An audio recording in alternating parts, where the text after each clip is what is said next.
Hello everyone and welcome to this session.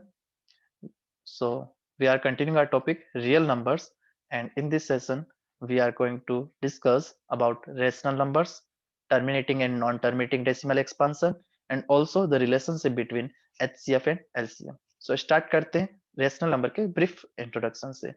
So as we have already studied in earlier classes that rational number are those real numbers which can be written in the form of p by q. और साथ में ध्यान रखेंगे कि p and q are integers and q cannot be equal to 0. This is a very must and important condition. ठीक है, बात की आगे की बात देखिए, यहाँ पे कुछ एग्जांपल्स जैसे की बात करते हैं, जैसे कि 2/3 हो गया, तो ये एक अपना क्या है, इरेशनल रेशनल नंबर है बिकॉज ये p by q के फॉर्म में लिखा जा रहा है. इसी तरीके से अगर मैं बात करता हूँ -4, तो ये भी एक अपना p by q के फॉर्म में लिखा जा सकता है. -4/1 लिख सकता हूँ मैं इसको, या अदर फॉर्म में भी लिख सकता हूँ. ठीक है, तो ये भी क्या है, हमारा एक रेशनल नंबर है. ऑल्सो अगर मैंने यहाँ पे लिखा है 5, तो ये भी क्या है, हमारा एक रेशनल नंबर है, एंड सो ऑन. इस तरीके के जितने भी नंबर्स होते हैं अपने रेशनल नंबर्स हैं. अब यहाँ पे एक चीज ध्यान देंगे कि अगर हमारा जो डिनोमिनेटर यानी कि q है वो 2 की पावर n, 5 की पावर m या फिर 2 की पावर n, 5 की पावर m के फॉर्म में हो, इन तीन में से किसी एक फॉर्म में अगर हमारे को मिल रहा है, तो जो डेसिमल एक्सपांशन होगा उस रेशनल नंबर का, वो डेसिमल एक्सपांशन हमेशा टर्मिनेटिंग होगा. टर्मिनेटिंग का मतलब वो एक कुछ पॉइंट, डेसिमल पॉइंट के बाद में क्या हो जाएगा, जाके रुक जाएगा, टर्मिनेट हो जाएगा, बंद हो जाएगा. तो कैसे, जैसे कि एक एग्जांपल यहाँ पे लिया मैंने. अगर मैं यहाँ पे लिखता हूँ 2/5, तो 2/5 को अगर मैं यहाँ पे डिवाइड करूंगा तो वैल्यू मेरे को मिलेगा 0.4. ठीक है, या फिर कोई अगर एक अदर एग्जांपल जैसे यहाँ पे देखते हैं, तो जैसे मैंने एक और एग्जांपल ले लिया यहाँ पे 5/8. ठीक है, तो 5/8 को मैं कैसे लिख सकता हूँ, 2 की पावर 3 के फॉर्म में लिख सकता हूँ 8 को. तो ये हमारा एक फॉर्म हो गया, 2 की पावर n वाला फॉर्म हो गया. तो अब इसको अगर मैं डिवाइड करूंगा 2 की, तो ये ऑब्वियस सी बात है कि पॉइंट, सेकंड पॉइंट से ये क्लियर है कि ये एक टर्मिनेटिंग होगा. कैसे टर्मिनेटिंग होगा, तो इसको डिवाइड करके अगर हम देखें, इसकी वैल्यू फाइंड करते हैं, तो 5 को जब 8 से डिवाइड किया मैंने, तो वैल्यू मिलेगा मेरे को 0.625, 0.625 यहाँ पे वैल्यू मिलेगी.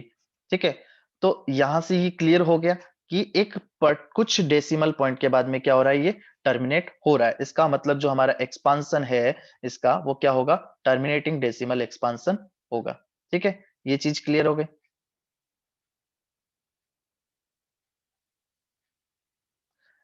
नेक्स्ट देखते हैं, अगर हमारे पास में q जो है, जो हमारा डिनोमिनेटर है q, अगर वो इन तीन में से किसी फॉर्म में ना हो, या इन तीन फॉर्म के साथ में वहां पर कोई अदर प्राइम नंबर हमारे को मिल रहा है, जैसे कि 3 मिल रहा है, 3 मिल रहा है, 7 मिल रहा है, 11 मिल रहा है, या कोई अदर प्राइम नंबर हमारे को मिल रहा है इन तीनों फॉर्म के साथ में.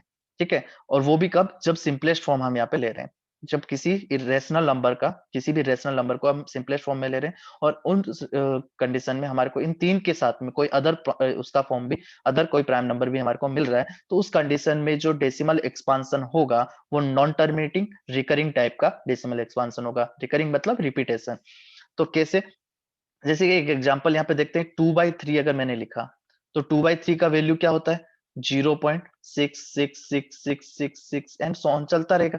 ये जो 6 का सिलसिला है, ये बार बार क्या होगा, चलता ही रहेगा, यहाँ पे स्टॉप नहीं होगा. तो यहाँ पे क्या हो रहा है कि 3 आ रहा है, डिनोमिनेटर में क्या आ रहा है, 3, जो कि इन तीनों में से किसी फॉर्म में नहीं है. तो इसका मतलब यहाँ से क्लियर हो गया क्या, कि ये एक नॉन टर्मिनेटिंग होगा. और नॉन टर्मिनेटिंग में क्या होगा, यहाँ पे रिपीटेशन होगा. रिपीटेशन किसका होगा, एक सिंगल डिजिट का भी हो सकता है, जैसे इस केस में सिंगल डिजिट 6 का रिपीटेशन हो रहा है, या फिर यहाँ पे रिपीटेशन जो हो सकता है आपका, किसी एक ग्रुप ऑफ डिजिट्स का भी हो सकता है, यानी कि 2 डिजिट्स का भी रिपीटेशन हो सकता है, 3 का हो सकता है, 4 का हो सकता है, 5 का हो सकता है. ठीक है, तो रिपीटेशन जो होता है वो या तो आपका सिंगल डिजिट का होगा, या फिर ग्रुप ऑफ डिजिट का आपको मिलेगा. ठीक है, पॉइंट नंबर 4 की बात करते हैं, तो decimal expansion of irrational number. अगर मान लीजिए कोई अपने पास में नॉन टर्मिनेटिंग, नॉन रिकरिंग, यानी कि नॉन रिपीटेशन वाला अगर अपने को डेसिमल एक्सपांशन मिल रहा है, तो हम कहेंगे वो क्या होगा, इरेशनल नंबर होगा. जैसे कि कोई एग्जांपल ले लिया, यहाँ पे मैंने 5.01 0.001 ठीक है, एंड सो ऑन. तो यहाँ पे क्या होगा कि मान लीजिए, माना जाएगा कि भाई 0 और 1 का रिपीटेशन हो रहा है, लेकिन जो एक सीक्वेंस है यहाँ पे 0 और 1 का, वो सीक्वेंस सेम नहीं है। ठीक है, 0 और 1 के जो अकरेंस का सीक्वेंस है वो सेम नहीं है, यहाँ पे डिफरेंट डिफरेंट सीक्वेंस में आ रहा है। अगर यहाँ पे देखें तो पहले 0 1 आ रहा है, फिर 0 0 1 आ रहा है, फिर 0 0 0 1 आ रहा है, फिर 4 टाइम्स 0 एंड 1 आ रहा है। तो यहाँ पे जो ग्रुप है वो रिपीटेशन में नहीं आ रहा है। दैट मीन्स कि ये क्या होगा, एक नॉन टर्मिनेटिंग नॉन लिखेंगे यहाँ पे, क्योंकि यहाँ पे रिपीटेशन नहीं हो रहा किसी ग्रुप का। ठीक है, तो ग्रुप रिपीटेशन नहीं होने की वजह से ये नॉन रिकरिंग टाइप का होगा, और इस टाइप के नंबर को बोलते हैं अपन इरेशनल नंबर। तो ये क्या सा होगा, अपना इरेशनल नंबर होगा। ठीक है, जिसको अपन पी बाई क्यू के फॉर्म में एक्सप्रेस नहीं कर पाएंगे। ठीक है, तो ये हुआ अपना डेसिमल एक्सपांशन का छोटा सा डिस्कशन। अब बात करते हैं अपन, एक एग्जांपल यहाँ पे लिया गया है, without actually performing the long division. Long division किए बिना हमें यहाँ पे पता करना है कि following rational number will have terminating decimal expansion और non terminating repeating decimal expansion, कैसा इसका एक्सपांशन होगा। तो यहाँ पे देखते हैं फर्स्ट एग्जाम्पल के लिए। तो क्या करते हैं अपन इस टाइप के क्वेश्चन को सोल्व करने के लिए, न्यूमरेटर एंड डिनोमिनेटर को सबसे पहले सिंपलेस्ट फॉर्म में कन्वर्ट करें। सिंपलेस्ट फॉर्म में कन्वर्ट करने के लिए हम क्या करते हैं, इनको प्राइम फैक्टराइज कर देते हैं। तो 3125 का अगर प्राइम फैक्टराइजेशन करेंगे तो वो मिलेगा अपने को 5 multiplied by 5 multiplied by 5 multiplied by 5, because ये 5 की पावर 5 के फॉर्म में, यानी कि यहाँ पे लिख सकता हूँ मैं 13/5 की पावर 5। तो यहाँ पे क्या कह रहा हूं मैं कि डिनोमिनेटर इज इन 5 की पावर m फॉर्म। हेंस सीधा सा मैं कह सकता हूं यहाँ पे क्या, कि decimal expansion is terminating. Decimal expansion is terminating. यहाँ पे ये जो एक्सपांशन होगा वो टर्मिनेटिंग टाइप का एक्सपांशन होगा।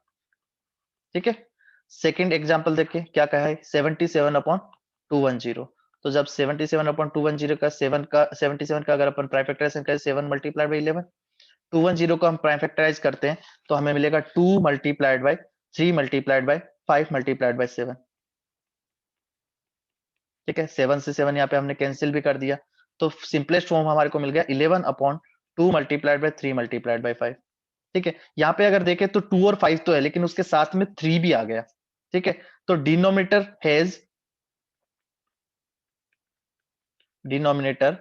Has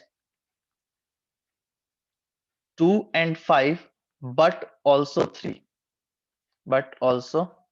3 as prime factor, as its prime factor। ठीक है, तो हम यहाँ पे क्या कहेंगे, hence डेसिमल एक्सपांशन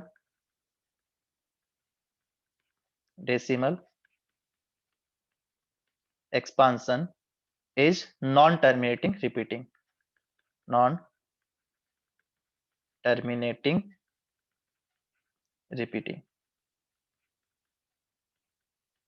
ठीक है, थर्ड एग्जांपल क्या कह रहा है, तो इसमें डायरेक्ट अपने को फॉर्मेशन दिया हुआ है 2 की पावर 3 5 की पावर 2। ठीक है, क्लियरली क्या है, डिनोमिनेटर इज इन 2 की पावर n इंटू 5 की power m form. Hence decimal expansion is terminating, clear.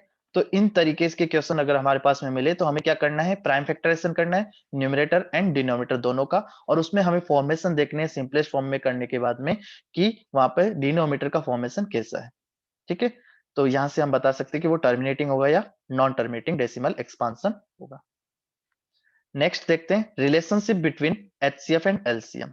HCF और एलसीएम में एक छोटा सा रिलेशन होता है क्या, कि एचसीएफ मल्टीप्लाइड बाय एलसीएम, ये केवल दो नंबर्स के लिए होता है। ध्यान रखेंगे कि कोई भी दो पॉजिटिव इंटीजर्स हमारे को दिए तो केवल उन्हीं के लिए होगा, तीन नंबर्स के लिए एप्लीकेबल नहीं है। तो HCF into LCM is equal to product of the numbers A into B. ठीक है, जो हमारे को पास में ए और बी दिए हैं उन दोनों का प्रोडक्ट, और उनके एलसीएम और एचसीएफ का प्रोडक्ट हमेशा इक्वल होगा। तो इसी पे बेस्ड हम एक एग्जांपल यहाँ पे सॉल्व करने वाले हैं। गिवन है हमारे पास में कि एचसीएफ जो है वो HCF of 306 and 657 is 9, and तो हमें फाइंड करना है एलसीएम। तो यहाँ पे हमारे पास में ए इक्वल्स टू हो गया 306, बी इक्वल्स टू हो जाएगा 657, एचसीएफ है हमारे पास में 9, और एलसीएम हमें करना है फाइंड। तो हम कह सकते हैं कि LCM multiplied by HCF by the relation is equal to A multiplied by B. तो यहाँ से एलसीएम अगर मुझे निकालना है तो मैं क्या करूंगा, A multiplied by B divided by HCF कर दूंगा। ए की वैल्यू है हमारे पास में 306 मल्टीप्लाइड बाय 657, बी की वैल्यू, और डिवाइड कर दिया हमने एचसीएफ से, दैट इज 9। यहाँ से डिवीजन करते हैं तो ये आएगा 34। तो हम यहाँ पे जब एलसीएम की वैल्यू निकालेंगे यानी कि प्रोडक्ट करेंगे 34 मल्टीप्लाइड बाय 657, तो हमें मिलेगा 22338 यानी कि 22,338, जो कि एलसीएम आएगा आपका किसका। तो यहाँ पे कह सकते हैं कि LCM of 306 and 657 is 22,338। Okay, इसी पे बेस्ट एक और एग्जांपल करते हैं। HCF of two numbers is 3, यानी कि एचसीएफ हमारे को दिया हुआ है यहाँ पे 3, एलसीएम आपको गिवन है क्या 54। If one of the number is 27, यानी कि a इक्वल्स टू दिया है 27, फाइंड द अदर, यानी कि b इक्वल्स टू फाइंड करना है हमें। तो सेम फॉर्मूला हमारे पास में है HCF multiplied by LCM is equals to a multiplied by b। इसी फॉर्मूले को हम अप्लाई कर दें यहाँ पे तो हमें मिलेगा b equals to HCF multiplied by LCM divided by a, right. तो b इक्वल्स टू एचसीएफ कितना है हमारे पास में 3 मल्टीप्लाइड बाय एलसीएम कितना है 54 और a हमारे को दिया है 27। इसको जब सोल्व करते तो वैल्यू मिलेगा क्या 27 54 से कैंसिल हो गया, तो हमें मिलेगा क्या 3 multiplied by 2 is equals to 6, यानी कह सकता हूं मैं द अदर नंबर इज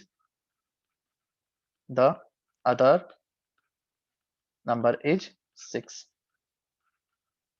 ठीक है, तो इस तरीके से हम यूज करते हैं relation between HCF and LCM. So that's it in this session. Thank you and have a nice day.